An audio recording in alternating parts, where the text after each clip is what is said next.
Quando Deus não manda, eu não falo. Eu não gosto de me utilizar de jargões emocionais para gerar sensação. Mas e se eu te disser que daqui a um ano, ou seja, de julho para dezembro e de dezembro para julho do ano que vem, eita! Deus está estabelecendo para nós um tempo de cumprir promessas antigas.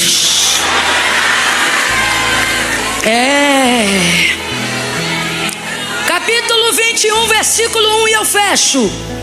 E o Senhor visitou a Sara como tinha dito, e lhe fez como havia prometido. E Sara concebeu e deu a Abraão um filho na sua velhice, ao tempo determinado que Deus lhe falara. E Abraão pôs no filho que lhe nascera, que Sara lhe dera, o nome de Isaque, porque tudo que ele fala, ele senta dando glória a Deus aí.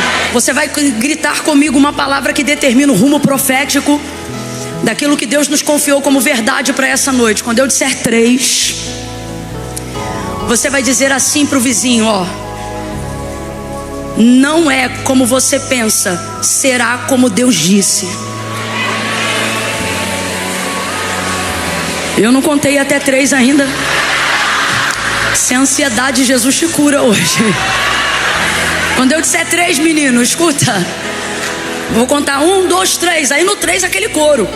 Aí você vai dizer para esse irmão, para marcar esse gatilho na mente dele, porque ele não pode esquecer disso essa semana. E o que ele não pode esquecer, Camila?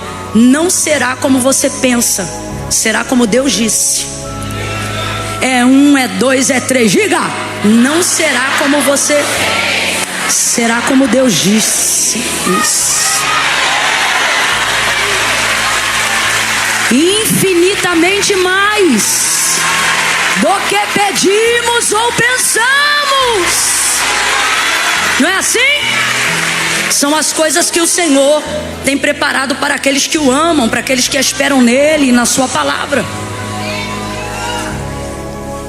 Como eu disse no início, a gente dedica muito tempo para Sara lá no início, né? Quando aquela comitiva angelical vai até a casa de Abraão, e um dos anjos, sendo esse o anjo do Senhor, fala com Abraão acerca do futuro. Completa para mim, para eu ter certeza que você está ligado. Esse anjo vai falar do futuro. Fala do futuro com Abraão. E quando você está num tempo favorável, ouvir coisas do futuro não te trazem peso, te trazem ânimo. Quando você está num tempo favorável, ouvir coisas que apontam para o seu futuro te dão alegria, frescor, sabe? Você respira fundo, você quer enfrentar, você quer ir para frente. Há uma unção de conquista que nos move quando nós ouvimos coisas que Deus está apontando no nosso futuro. Até porque eu nunca vi para absolutamente ninguém Deus apontar futuro de derrota, caminho de destruição. Nunca.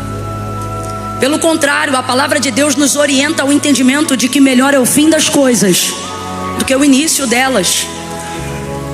Desenvolvemos aí com o tempo a expressão de que se ainda não estamos vivendo o melhor momento é porque não chegamos no fim. Porque sabemos que o nosso Deus, Ele é alfa e ômega. Isso traz para nós um princípio muito grande. Tudo que Deus começa, Deus termina. Deus não é Deus de ciclos abertos. Deus é Deus de novos ciclos. Deus não é inconstante. Então Ele agora vai se apresentar a Abraão depois de um tempo. Já havia se revelado, sabia quem era, e Abraão já está caminhando com Deus há um tempo. Só que neste tempo, onde Deus evidencia um pouco mais a extensão do tamanho da promessa que ele vai carregar, da palavra que ele vai receber, aí Deus vai evidenciar isso, dizendo que vai lhe dar um filho. E aí eu estou falando de 25 anos atrás, do capítulo 17, tá bom? E aí nessa ocasião, Abraão sente-se inspirado nos seus novos passos da fé. Afinal, ele acabou de conhecer Deus, ele ainda não tem tanto tempo de relacionamento assim com Deus. E me lembra até um novo convertido, daqueles que realmente acreditam em tudo e não duvida de nada. Bons tempos quando a nossa pureza não era filtrada. E parece que eu vejo Abraão assim.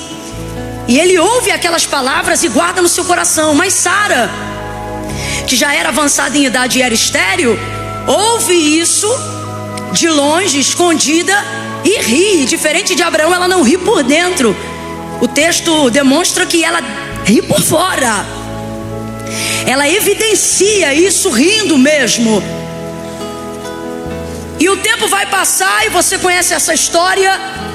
Sara não vai gerar no tempo que eles acreditam que é o tempo chegado do futuro que Deus falou. E a gente tem um problema complexo no nosso relacionamento com Deus. Qual? O fator tempo é a única coisa que gera problema no nosso relacionamento com Deus. Não temos problema em outras áreas.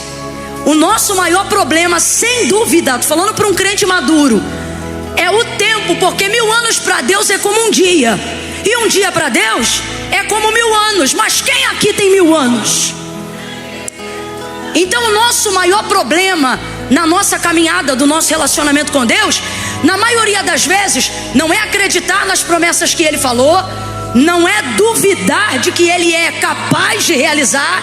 O problema é quando Ele decidiu fazer.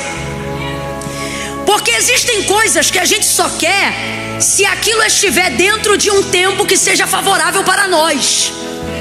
Se não estiver mais dentro daquele tempo que eu considero que, se for naquele tempo que eu quero, vai ser no tempo da minha celebração, vai ser no tempo do meu vigor, vai ser no tempo da minha vingança, vai ser no tempo de que eu tenha triunfo sobre os meus adversários, vai ser no tempo em que as pessoas que eu amo não morreram ainda e vão poder celebrar comigo aquilo que eu quero que Ele faça no meu tempo, vai ser naquele tempo que eu vou mostrar para minha mãe, para o meu pai ou para quem eu amo como valeu a pena eu ter sido fiel a Deus. Olha o que Deus fez comigo. Então o problema é que as nossas esperanças de que Deus faça aquilo que Ele nos prometeu, elas caminham muito lado a lado com o ponteiro do tempo da nossa vida. Então daqui a pouco a gente passa o tempo, Deus não cumpre, e a gente está enterrando alguém que a gente queria que visse o que Deus disse que ia fazer. Isso já rouba um pouco da nossa fé, e a gente já começa a não querer mais tanto o que queria antes. Afinal, agora que fulano não está aqui, eu já não faço mais questão. Eu estou trazendo só alguns exemplos para a gente entender como é que a coisa funciona de verdade no nosso coração. Ocorre que você recebe uma promessa de casamento com tudo pronto, tudo maravilhoso e tudo lindo, e você vive uma vida de santidade acreditando que o Senhor está preparando um escolhido, uma escolhida, porque o seu casamento aponta para um futuro de propósito. Então você paga preço, renuncia a pecado, santifica a vida, projeta as suas esperanças, diz não a oportunidades que você não acredita que sejam condizentes com aquilo que Deus falou. Só que isso é aos 20, e depois aos 30, e hoje você está com 40, e você crê que Deus tem poder para fazer, mas a verdade é que existem coisas relacionadas a essa área da promessa que você não quer mais que Deus faça. Tanto é que falar de casamento te incomoda. Você não fala com a boca, mas como Abraão, você tem tido pensamentos no seu coração, e no seu coração você tem dito: eu não faço mais questão de casar. Só que a sua maturidade de fé não te deixa admitir que no fundo você tem sido tentada e tentado pela incredulidade de duvidar do seu Deus e da alegria que Ele te prometeu.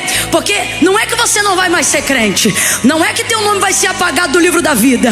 A maioria das pessoas que estão me ouvindo agora e estão paradas e estacionadas no maior processo da vida, que é o tempo de espera do cumprimento de uma promessa, elas não têm agonias na alma hoje, na maturidade da fé, porque não creem que Deus vai fazer o que falou. Não, o problema delas é não fazer mais questão que Deus faça. Agora não precisa mais, porque agora eu já envelheci. Eu não quero ser mãe com essa idade, eu não quero casar com essa idade, eu não vejo mais em mim energia para projetar essa empresa que o Senhor me confiou depois dos 50 anos. Eu não me vejo mais pastoreando um rebanho, eu não me vejo mais cumprindo um ministério. Tem pregadoras aqui, pregadores que Deus levantou com uma envergadura tremenda para a realização de cumprimento das promessas antigas num futuro muito próximo. Mas você diz: eu não acredito mais em agenda, eu não quero mais compromisso, eu não acredito mais que eu possa viver integralmente do altar e para o altar.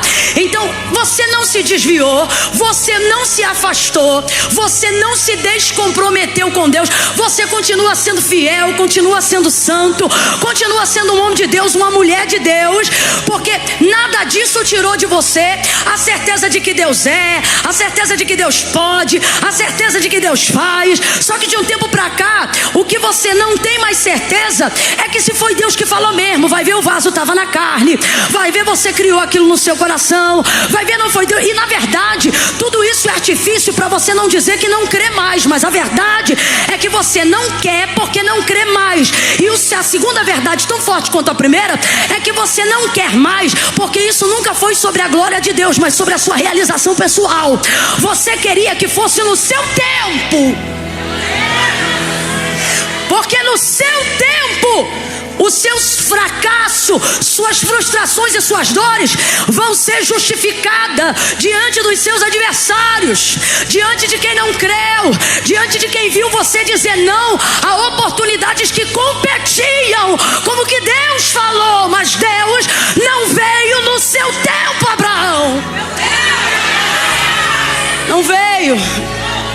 E então você começa a duvidar de muita coisa. E Deus, ele, antes de nos dar certeza, parece até que ele nos deixa num caminho de dúvida, porque ele vai falar, só um parênteses aqui para a gente entender como é que Deus faz. Deus vai falar com Abraão sobre multiplicação. A descendência que ele vai escolher para se chamar pelo seu nome vai vir da hereditariedade da geração de Abraão. Estou falando dos hebreus. Agora, rapaz, olha que doideira. Deus visita esse homem e faz essa promessa à casa dele. E ele já era casado com uma mulher que o texto aponta como estéril. O texto diz que Sara era estéril.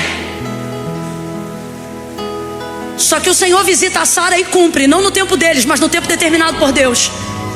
E o texto diz que Sara vai dar à luz ao filho que Deus falou. Quem lembra o nome dele? Isaac. Com 40 anos ele vai casar. Você vê que a vida de quem tem promessa já não é normal. Um homem vai casar aos 40 anos. Naquele costume, gente, isso era mais atípico do que é hoje. Antigamente, com 16, 17, você já estava prometido. Acredita-se que Maria tinha 14. Vai ouvindo. Isaac poderia escolher qualquer mulher, mas Abraão pede para que o Senhor escolha e manda o mordomo mais antigo da casa para separar quem será a prometida, porque tem que ser uma mulher que caminha de acordo com o futuro que Deus falou. E aí Eliezer chega na entrada da porta da cidade onde estava a parentela de Abraão e vai fazer uma oração. Enquanto ele ora, vem chegando Rebeca.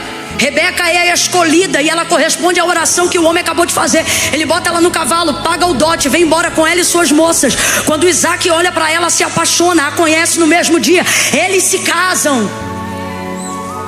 E é nela que vai vir o cumprimento da multiplicação, da promessa da descendência que Deus fez a Abraão. Mas o texto diz que Rebeca era...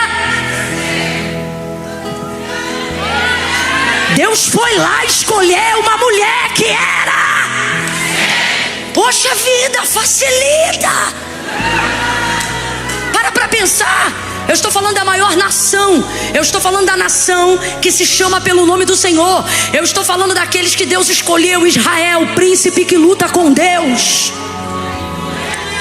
Aí você acha assim, deve ser coincidência. Coincidência? Aí Rebeca era estéril, Isaac ora. O Senhor diz que visita a Rebeca e ela também vai gerar. E ela é engravida de 2 crianças. São os nomes dele, Esaú e Jacó. Esaú sai primeiro, Jacó sai depois. Esaú vai ter filho a rodo com mulher a rodo. Mas Deus escolhe quem? Jacó podia escolher qualquer mulher do seu povo, mas ele vai se apaixonar. Ele vai ficar encegueirado. Rapaz, homem para trabalhar 7 anos por uma mulher tem que estar apaixonado. Ele vai se apaixonar por uma mulher cujo nome era Raquel. Ele trabalha por ela. O sogro dele engambela ele da irmã. Ele é obrigado a ficar com a irmã e trabalhar mais 7 anos. Então, na verdade, ele não trabalhou 7 por Raquel, trabalhou 14. Se isso não for amor, o oceano secou. ele se mantém. Meu Deus, tem mulher que está cutucando o marido dizendo assim: está vendo? Isso aí que é amor. Ele se mantém. E aí ele recebe Raquel.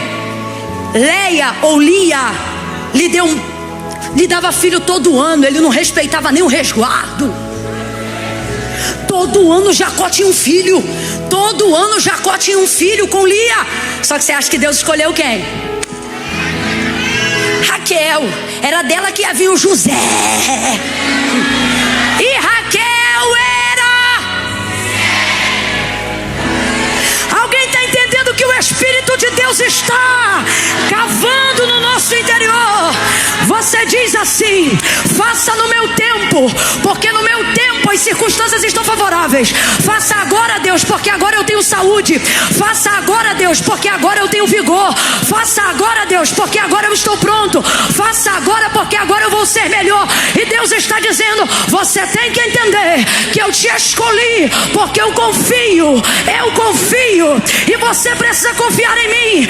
Eu não preciso de circunstâncias favoráveis para cumprir a minha promessa.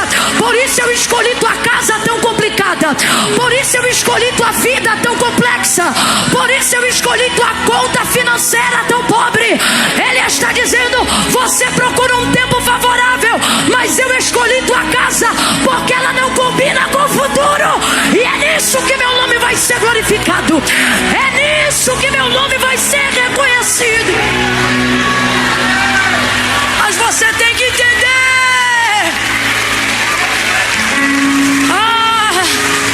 Eu vou falar algo aqui que é difícil de falar, mas difícil ainda de ouvir.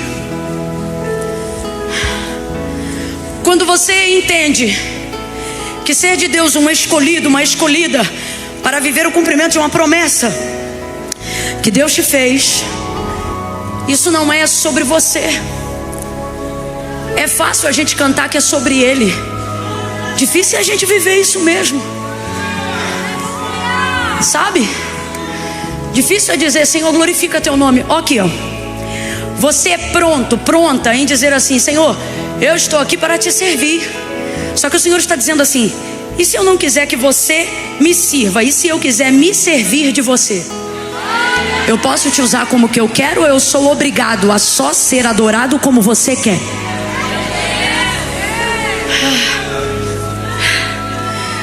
Eu me lembro que foi isso que eu te disse naquele dia que a gente estava indo para Petrópolis, antes de você gerar a Maria, que é a filha de Mara, que faz os olhinhos dela ficar brilhando. Eu disse assim: Mara, o Senhor vai te dar um filho.